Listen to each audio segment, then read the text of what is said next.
Hello, everybody.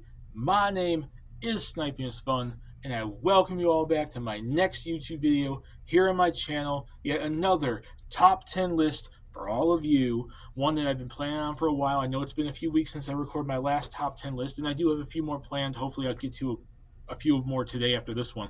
But this is a top 10 list topic I've been wanting to talk about for a while now, and it's been a topic that I've seen in the gaming industry, the gaming fandom, for quite some time. Like me being online, seeing YouTube videos, discussion boards, forums, and everything. People have talked about this quite a bit, and that is going to be my top 10 one-off video games that I feel deserve a sequel. And this is a topic that's definitely interesting in the gaming industry. If you've been gaming as long as I have, gaming has come and went, and we've seen numerous one-off games, and we've seen franchises built, various sequels, remasters, remakes, long-running franchises for years upon years. But then that relegated, like I said, off into the corner. There's numerous video games that came out, they got one appearance, and then they got shelved, and we're lucky if we get a remaster of them or a remake. They just disappear, and people have been wanting them to be utilized, them to become franchises, them to get more games, them to get sequels.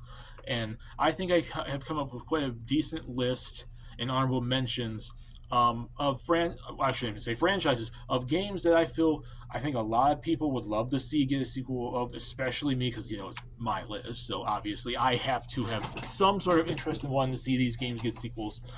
And without further ado, before this intro goes on too long, let's get this list started with my top 10 one-off video games that deserve sequels. And we're going to start with number 10, a fairly recent game, or I shouldn't even say recent, but within the turn of the century, since the 2000s. It came out in 2005 on the PC and the Xbox, and that goes to Stubbs the Zombie, which if you've been paying attention to that game as much as I have, or anybody has, they did do a remaster on modern day consoles like PS4 and Xbox One. I'm sure you can play them on PS5 and Series SX, and it's probably on the Switch too. But Stubbs the Zombie came back out in 2005 on the OG Xbox. It's essentially kind of like a action platform or action adventure style game where you play as Stubbs the Zombie. You go around and you basically eat brains and beat up police officers and various civilizations, and essentially it's like a 1950s style, like, horror movie, kind of like a comedic horror movie, where it's done in a very satire-esque way, where it's really like stuff's supposed to be like funny, and they do parodies of certain characters, of certain celebrities. And I thought it was a pretty damn interesting game. It's an interesting concept. It has multiplayer in it too. I'm surprised that concept has not got a new video game since its inception. It got its original appearance, and then we were lucky to get just a remaster of it on more modern day consoles than the OG Xbox and the PC in 2005. I think it'd be cool to see that game get more of like something done to it, that become a franchise, because people like zombies. It's not like the more horror-esque zombies or something that's supposed to be meant to be taken seriously. It's a parody. It's satire. It's really funny. The humor in that game is pretty damn funny, and I think it would work in today's atmosphere, which I hate saying something like that stupidly, because people say for modern-day audiences, all that bull crap, and I think today's audiences are stupid when they say stuff like that. But the humor in it is pretty damn funny, and I'd love to see a continuation, some sort of like modern-day approach to it, rather than them just remastering it and making a game from 2005 look very pretty. Now, number 9 is going to go to an OG Game Boy game, and that is Mole Mania. Mole Mania is a Nintendo game that came out back in the 90s on the OG Game Boy. It came out in 96 in Japan, in 97 in the US. It's essentially like a puzzle platformer style game where you play as Muddy Mole, moving stuff and trying to go through the level very platform puzzle-esque wise to save his wife and kids from the hunter and whatnot. If you've played the game, you know what it is. It's an iconic Game Boy game, but Nintendo never went anywhere with it. They never turned it into a franchise, let alone the fact that the character never got conceptualized even as an assist trophy in Smash Brothers, so that character in that game have been lost to time since freaking forever. And it'd be cool if Nintendo, alongside countless other franchises they're freaking forgetting about and ignoring, to bring back Mole Mania and turn it into an actual franchise. It'd be cool to see a Switch game where it's a modern day approach. It's not like it's a super in depth game. It's a very simple puzzle platformer type of thing. I think it'd be cool to see it, and it is something that I do see other people reminisce about as a game that they love from the OG Game Boy. Now, we go to number 8. And this is a game that I never actually really played the actual game for, as far as I remember. I might have rented it, I might have played it at some point, but I've countlessly played the demo on the old school PlayStation Jam Packs, the old school Japanese demo, and that goes to Tail Concerto, I believe it's. I've always friggin' been pronouncing the game as Tail Concerto, but Tail Concerto is what I've been hearing recently. That's how it's supposed to be pronounced. It was a PS1 action adventure platformer where you play as a character. It's set in a world of like anthropomorphic animal characters of like dogs and cats and stuff like that. You play as a character named Waffle. You run around in a little mech suit and you fight evil cats and take on the pirate Alicia and stuff like that. It came out, like I said, around 98, 99 between Japan, France, and America. It was a fun little platforming action adventure style game of cool anthropomorphic characters and world, and the setting just was so freaking interesting. I remember playing the Japanese demo. If you guys remember the old, like I said, the jam pack demos, the Japanese demo over and over and over again. I do recall playing some of the game somewhere, the English version. I might have rented it or something. I'm not fully sure. It's been forever, but it was a fun world and it is a fun game. And what's cool about that is the company that made that game made various games after the fact, after Tail Concerto. It'd be interesting, and I think they all take place in like the same world. I essentially think so. It's like they're the ones that made that recent like Fuga series, like on like Xbox and PlayStation and Switch and all that stuff, like the recent series. It'd be cool if they went back and took and created Tail Concerto and made a sequel to it, because I do see a lot of people like that game. It is technically a very hidden gem on the PS1, and I would love to see them do something with it. Worst case scenario, they just take Tail Concerto and HD remaster it, but I'd love to see a sequel because it was a fun game. Now we are on to number 7.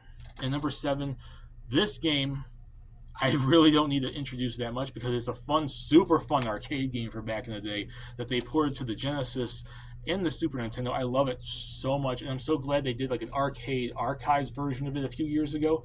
But it'd be cool if Konami actually did something with it, which is saying a lot because Konami doesn't do a whole lot of anything anymore, and that's Sunset Riders. It was an arcade game from 1991 that got ported to the Genesis in 1992, ported to the Super Nintendo in 1993, a very classic run-and-gun style. It's Contra set in the Old West, set with cowboys, Billy, Steve, Cormano, and Bob. Such fun, gameplay, a really good art style, really good music, good gameplay. If you like Contra, you're going to get, it's Contra in the Old West. I would love to see them do something with that, but that's a lot asking from Konami, who hasn't done jack all in almost forever. They don't do anything with any of their series, any of their games, besides, pachinko machines and sometimes sending out collections and stuff like that. I would love to see Sunset Riders after all this time just get an HD, not even a remake, just a full-fledged new game. Give us new bosses to fight, new enemies and levels to go through. Think of Streets of Rage 4, what it did to the Streets of Rage games with Sunset Riders, and just let me be able to play as these characters, maybe even add some new characters, and just make it look really nice and play really well. That's all I want, and I know people want to see something like that.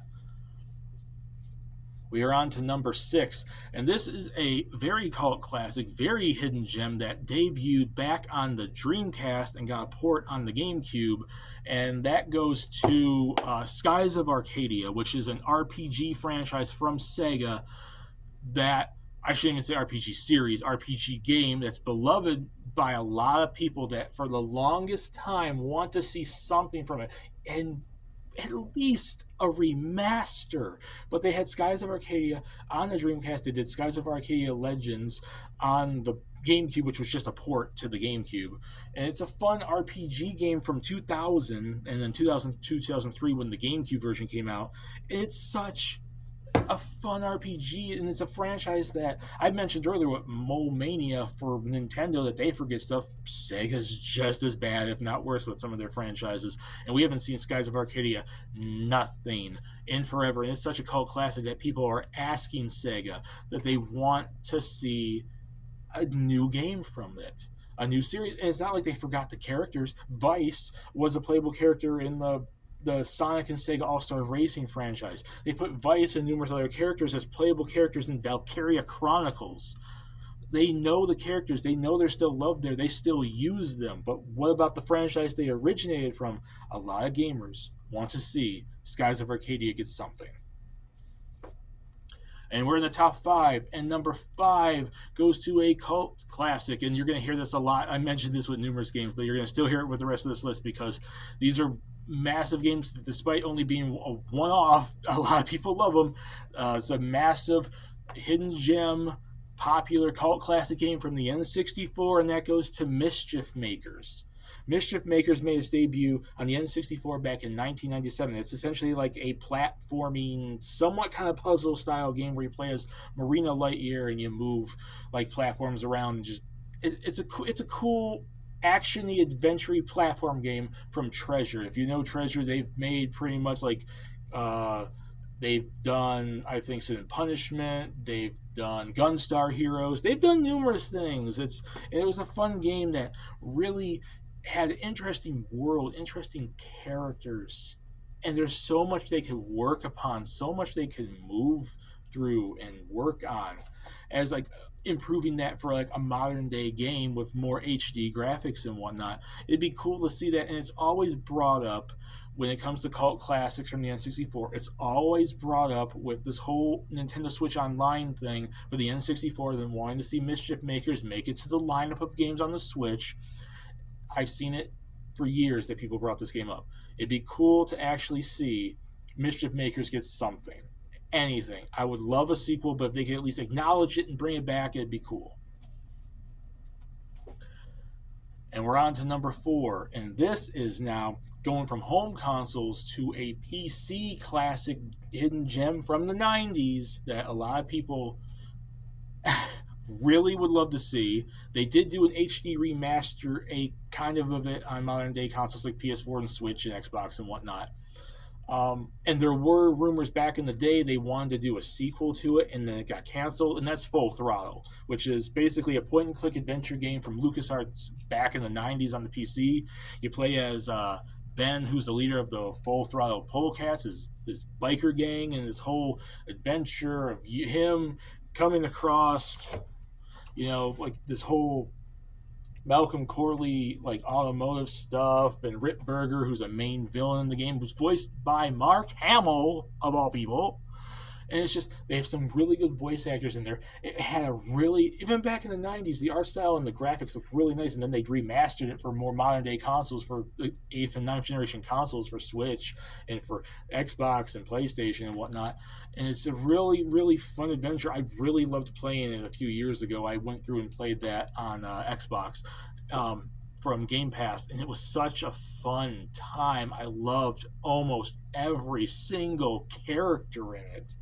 It came back out in 1995, and there were rumors that they were going to be doing a sequel, like around the late 90s. I know LucasArts isn't technically around anymore, and all the creators have moved on to different projects, but I would hope, and I know a lot of other people do too, that at some point in time, Full Throttle comes up again as a potential return for the franchise. Or for a game, I should say, to become a franchise. Number 3, we are in the top 3, and this number 3 is a big time game that was beloved on the PlayStation 1. It was, and there have been numerous people that have wanted to see a sequel of it, or something come from it. And there's been rumors for a few years now about them doing a remaster or a remake of it. And that goes to The Legend of Dragoon, a very popular hidden gem-ish, kind of. It's kind of a hidden gem. Cult classic RPG game from the PlayStation 1. It was released back in Japan in 1999. We got it in the US in 2000. It came out in Europe in 2001. It's such a beloved RPG. I've seen people, when they talk about the best RPGs on PlayStation 1, they always bring up The Legend of Dragoon, which had really good characters, really good art style, a really good gameplay set. You play as Dart and his mission to go through, without spoiling it for you guys, the story of the game's about. And it's just, there's been rumors that they wanted to do a remake of the game. I don't know how real those rumors are, but it's been passing about the last couple of years. Dart almost made it into PlayStation All-Stars back on the PlayStation 3. He was this close to getting to the point where Sony would acknowledge the character at least. I would love to see it because I would love to see some more RPGs. I'm a big RPG guy. I love RPGs, and it was a good game, and I'd like to see them acknowledge it more and bring it more back out. Number 2 is going to go to I'm repeating myself right now, becoming a broken record. Cult classic, very popular, iconic game from the GameCube that there's been supposedly rumors of a remake, there's been rumors of a sequel, there's been this and that with the licensing of the game. And that's Eternal Darkness, Sanity's Requiem on the GameCube, which is an action-adventure, somewhat style horror game from back around the launch of the GameCube. It came out for its first year, and it's a really, really interesting game, and it came out in 2002. So, yeah, within the first year of the GameCube's lifespan, and you play as like Alexandra, and it's like it plays like classic Resident Evil with the fixed camera angles, but it's a little more actiony than them, sort of. And then you play as different characters, you go through time, and then the game just messes with your damn brain and has you feel like your memory card's been corrupted, the TV's going off, and all this other stuff, and your sanity is going down. You have to bring your sanity back up. It has some interesting concepts, and we have not heard anything from that game in a long time. We always hear the rumors of, well, Nintendo redid like the rights for it, and there's been rumors of this, and there's been rumors of that, and there's been rumors of this, and there's rumors of that. And we've heard that from Nintendo for like 2-3 generations now, and we have not seen anything from it, and no one else could technically do anything with it because Nintendo owns the rights to it, and Nintendo's currently not doing anything that we know of. I would love to see Eternal Darkness get some sort of anything, even them just remastering the game on the Switch would be freaking amazing. But it is a cult classic from back then, and it's been, at this point in time now, 21 years, about 21 years, like 21 years. I would love to see something come from it, and I know a lot of people do too. And before we get to number 1, I have a few honorable mentions that, while they did not make the list, they're all games I feel deserve something coming out of them in some kind of game, something. They just barely missed the mark on making the top 10 list, but they're all something I would love to see. Threads of Fate, which was an RPG from Squaresoft back on the PlayStation 1, a very actiony platform game where one of the characters can like transform into animals and the other character could do like magic, and it's like 2 different stories depending on what character you play as. Pretty damn fun game. God Hand from Capcom, because that thing was just freaking amazing. It had really good humor, really good gameplay, good characters, and they never do anything with it after that game. Eternal Sonata, which was a music-based RPG back on the PS1 and the 360. That was pretty damn fun. It stood out amongst the rest of the RPGs at the time. It'd be pretty damn fun to see that back again.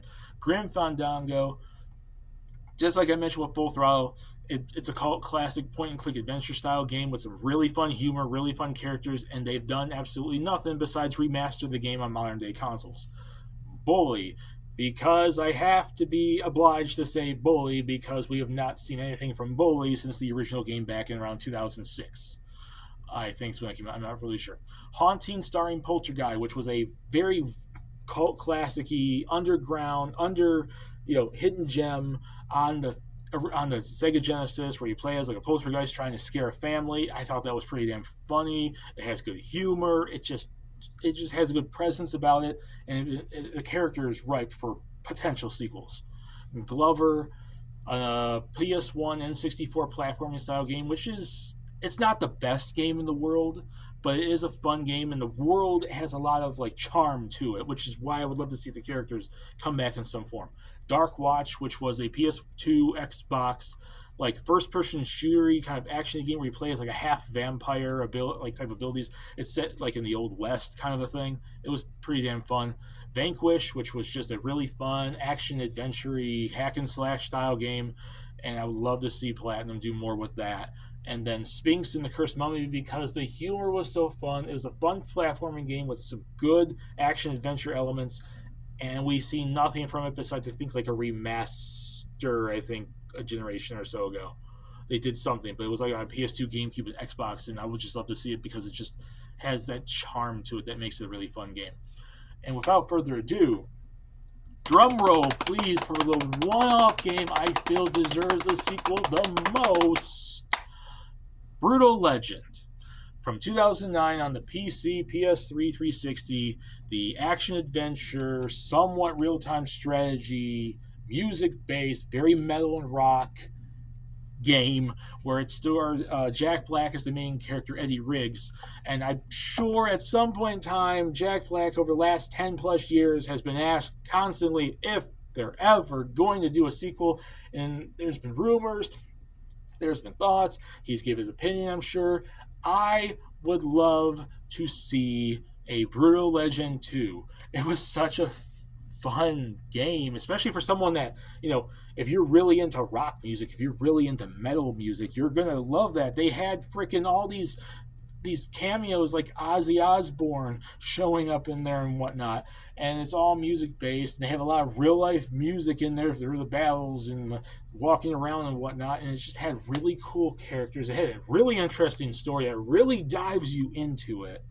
I would love to see them do a new Brutal Legend. I'm sure Jack Black really does too. So that's my list right now. Number 10 is Stubbs the Zombie. 9 is Mole Mania. 8 is Tale Concerto. 7 is Sunset Riders. 6 is Skies of Arcadia. 5 is Mischief Makers. 4 is Full Throttle. 3 is The Legend of Dragoon. 2 is Eternal Darkness. And 1 is Brutal Legend. Please, any of these top 10 games, my honorable mentions, if any game developers come across this list, can you please consider bringing some of these games back? Because I would love, and a lot of gamers would love, to see these games become more franchise-based and get at least one sequel. At least. You could take the easy way out, the lazy way out, and do remasters. That's cool and dandy, all that too, remakes or whatever, but I think most of us just want to see true, actual sequels. And with that said, my name is Sniping is Fun. Peace. Please subscribe if you want to. Have a lovely day, and I'll see you all later in the next video. Bye, everybody.